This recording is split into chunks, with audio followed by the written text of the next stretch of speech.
Hey everybody, so we are going to be talking about the Pythagorean theorem and its converse.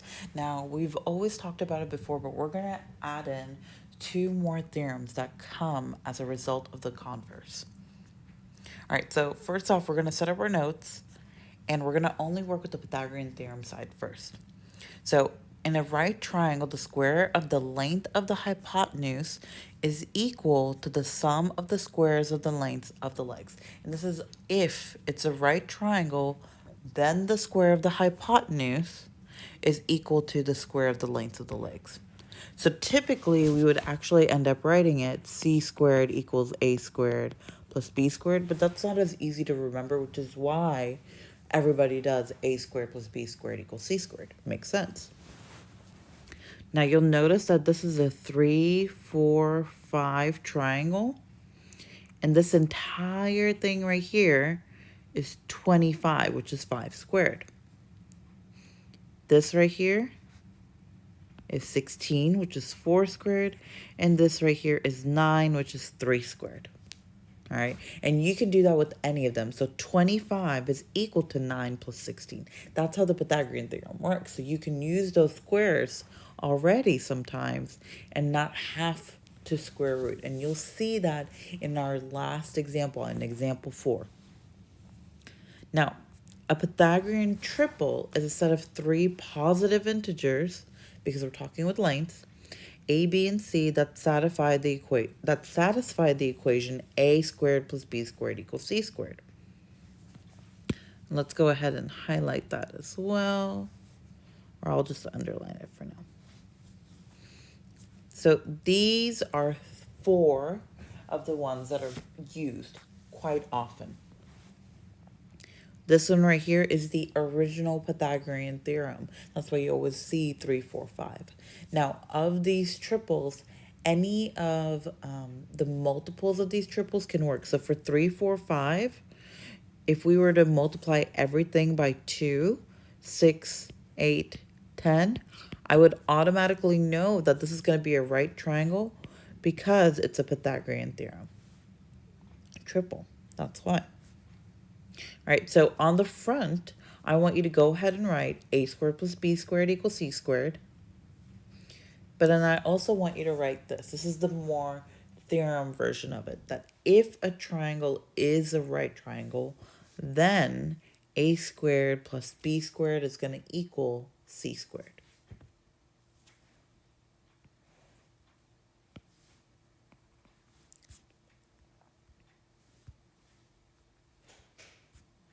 All right, so now we're going to go ahead and go through some of our examples. I'm going to switch colors just so we can see. We're going to identify the unknown side as a leg or a hypotenuse, and then we're going to solve for x. We're also going to talk about whether it's a Pythagorean triple or not.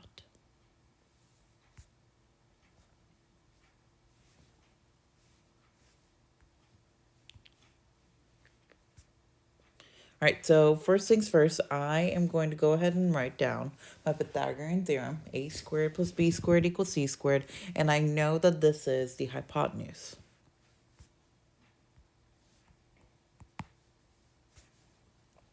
I've plugged in both of the legs, a squared and b squared. Now, if I had put 17 squared plus 10 squared, that would have been totally fine. Because at the end of the day, you're just adding. And so using that identity property, the commutative property, it'll work. All right, so 100 plus 289, because I know my perfect squares, hint, hint. And I got 389 is equal to c squared. Or we're not talking about this big box. We want to know what the length of this hypotenuse is. So what that means is we have to take a square of c, the square root of it. So when I take the square root of this, I get the square root of 389. And just for the purposes of today, we are going to just leave it there because 389, it's going to take you a little bit long. For the most part, if you have something like this, then I'll probably have told you already, go ahead and round to the nearest tenth. So if I were to go ahead and put this into my calculator, I could do that as well. And if you are doing it on your phone, make sure you turn it landscape, you turn it sideways and you're in the scientific part of your calculator, and then you'll be able to do it. And I know on mine, I have to type in the number after I click the symbol.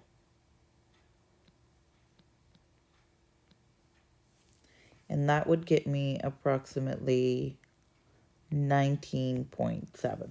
So make sure you follow the instructions that are there for each of the problems. All right, so that's about 19.7. This is not a Pythagorean triple. All right, so for B, we've got that we're missing a leg.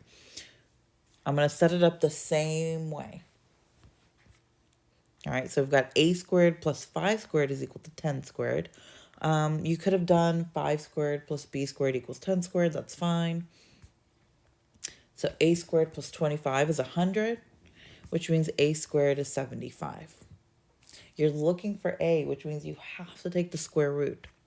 And the square root of 75, you are going to have to simplify, and this one's simplifiable quite easily. 75, here. The square root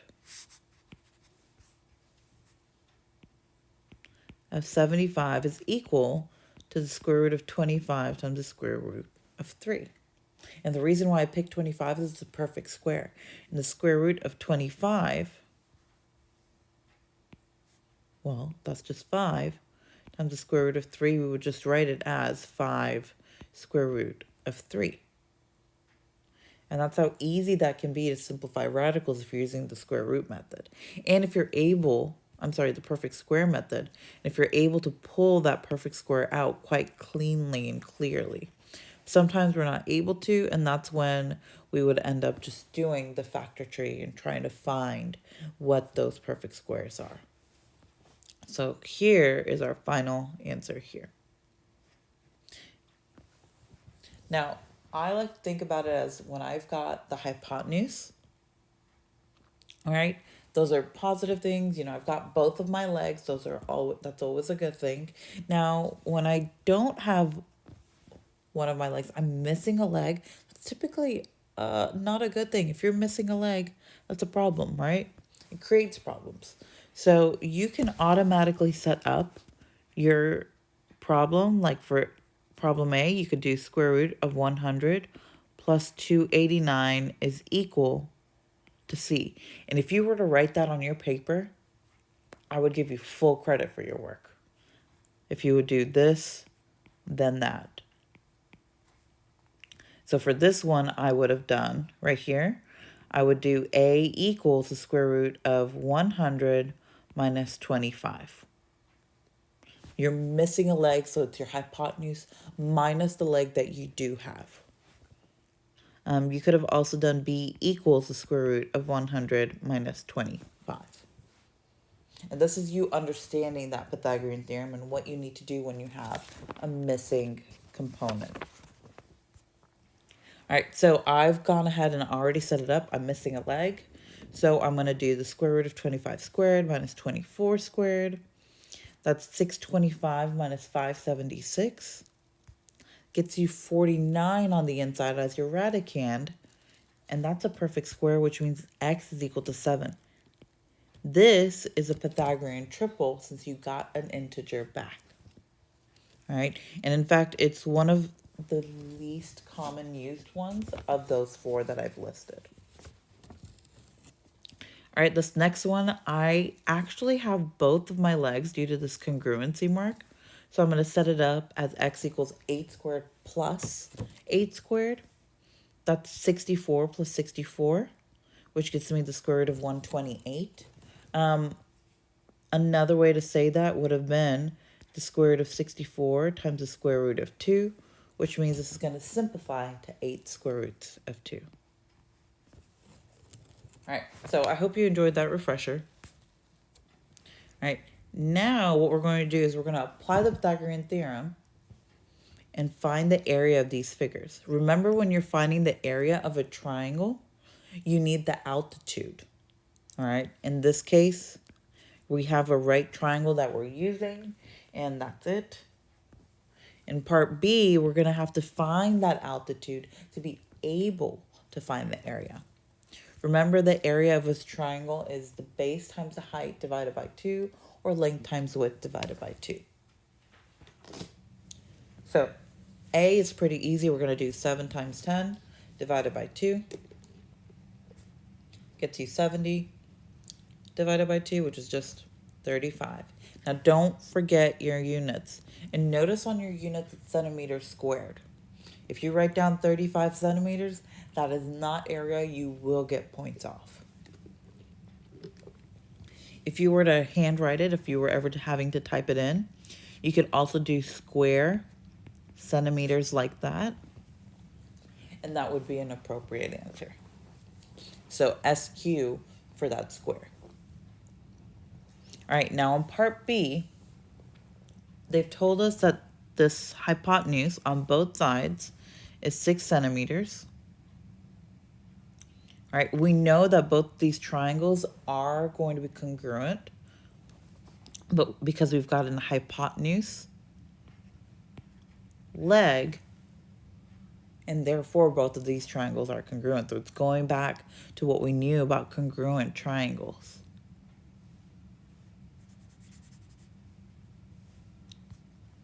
So I put that as 2 centimeters. Now we have to figure out what this part is going to be. So I know that's going to be the square root of 6 squared minus 2 squared. And so here's my work right here. We've got the square root of 36 minus 4. Then we've got the square root of 32. And that's just the square root of 16 times the square root of 2, which is why we got 4 square roots of 2. And that's what that spot's going to be. So let me go ahead and erase that. All right, now that I've got that altitude, I can actually find the area of that triangle. I want you to notice that it's going to be this part right here. So it's going to be 4 times the 4 square root of 2. You're doing that entire base, not just one triangle. So when you're multiplying and dividing radicals, remember we're outside times outside and inside times inside. You can work inside the radical if both numbers are inside the radical. Everything on the outside, just you only apply it to the outside. So this 4 times 4, it's going to get us that 16 square roots of 2. That 16 over 2 gets us 8. So we've got 8 square roots of 2 centimeters squared, or 8 square roots of 2 square centimeters. All right, so that is applying the Pythagorean theorem to find the area of these types of shapes. All right, now here is the converse. And from the converse, you're getting 2 different theorems. I know it looks like a lot right now, but we're just going to read one of them at a time and go from there. I am color coding each of these. If you want to do that, you're more than welcome to. All right, so if the square of the length of the longest side of a triangle is equal to the sum of the squares of the lengths of the other 2 sides, then the triangle is a right triangle. Pretty much, if c squared is equal to a squared plus b squared, then we're working with the right triangle. The next theorem states that that square is less than the sum, then your triangle is going to be an acute triangle. Think about it. It's less than the entire sum.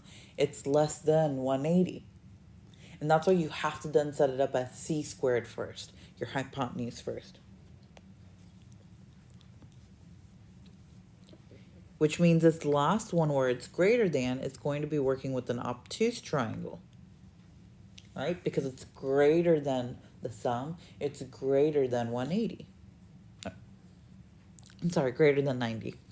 And so what I want you to go ahead and do is write each of these 3 theorems and the converse right there on the front. So you've got c squared is equal to a squared plus b squared, means that it's a right triangle. If c squared is less than a squared plus b squared, then it's an acute. And then if it's greater than, it's going to be an obtuse because it's greater than 90. It has an angle that's greater than 90. All right, let's go ahead and apply these. We have to determine whether the given side lengths form a right triangle. If not, we're going to classify it as an acute or an obtuse. Now, the way that I set it up is you have your largest length as your hypotenuse. Okay, so we've got c squared is, I don't know what it's going to be, so I tend to draw a box. And I'm just right there. And I'll put the sign in when I'm done. And I'm going to put all of it just into my calculator. And you've got a TI-84 on your Chromebook, so use them. So we've got 25.2 squared is, don't know, in comparison to 23 squared plus 18 squared all at the same time. And I just put this entire thing into my calculator. If that's not something that you can do, then just write it out and take that extra step. All right, so I got 635.04 and 853. Well, 635.04 is less than 853. So that means since our hypotenuse is less than it, we're working with an acute triangle. And this would be your answer. So I want you to go ahead and try B. Set it up that same way. Leave that box there. All right, so you guys should have set it up where it was 42.5 as your hypotenuse and the other two as your leg. When you typed it in and plugged it into your calculator, you got 806.25 on both sides. That means that this is, in fact, a right triangle. And let's go ahead and draw that right angle in there. And that's it. Now, if either one of them had been greater than, then we would have been working with an obtuse triangle because it's greater than 90. All right, this next one, this is a pre-AP only thing. Okay, we're doing this on the coordinate plane. So first things first, graph your points. So I'm going to plot A, B, and C for letter A. And we're trying to determine if the triangle that's happening here is a right, acute, or obtuse triangle. So the easy way around this first, of course, is always find your slopes. So I want you to find the slope of AB, BC, and CA. And because it's already on the graph, use rise over run. Work smarter, not harder. All right. Go ahead and unpause, and we've got the slope of AB is going to be 1 over 4. And notice I'm not going to simplify for any of these. I'm going to keep the original ratio because it's a shortcut for something later.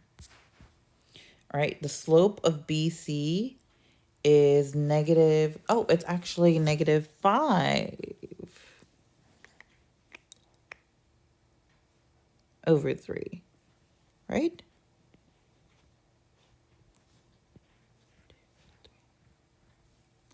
Nope.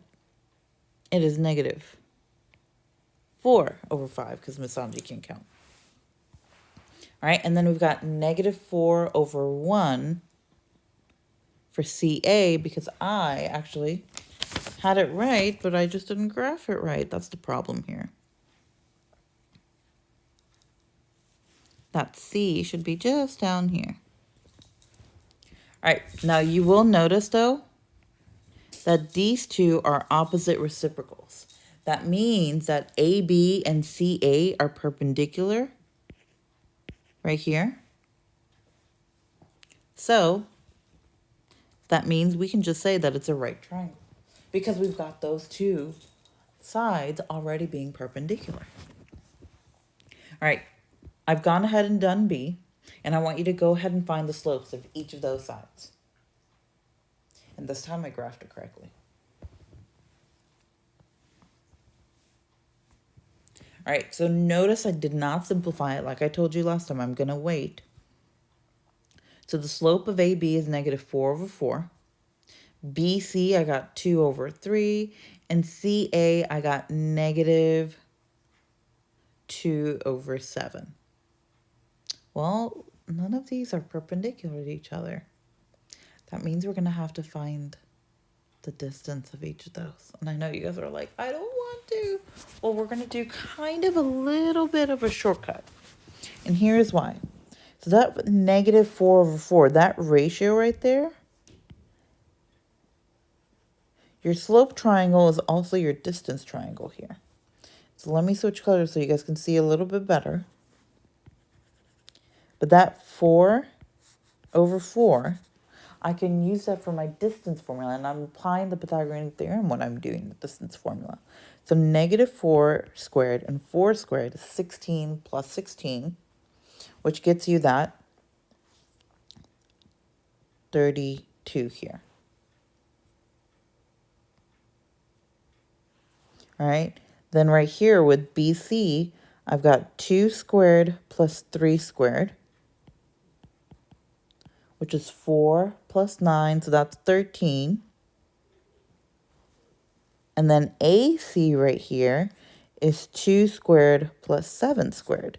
See how I'm using my original ratios? If you're simplifying, it won't work. So you have to use the original ratio before simplifying when doing this. Otherwise, you can just find the distance. So 4 plus 49, and that gets you 53. All right, now you can use those numbers to do what we were doing on example 3.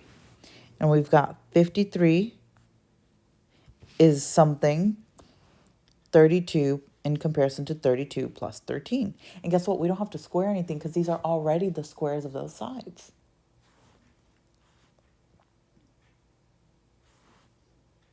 So this works out. So 53 is going to be more than 45. That means we've got an obtuse triangle. All right. For the most part, if anything, you guys will see this as extra credit, or you might see a problem or two here and there, but I want you to be exposed to this. All right. So don't stress about example 4, but everything else I do want you to know. All right. Thanks for watching.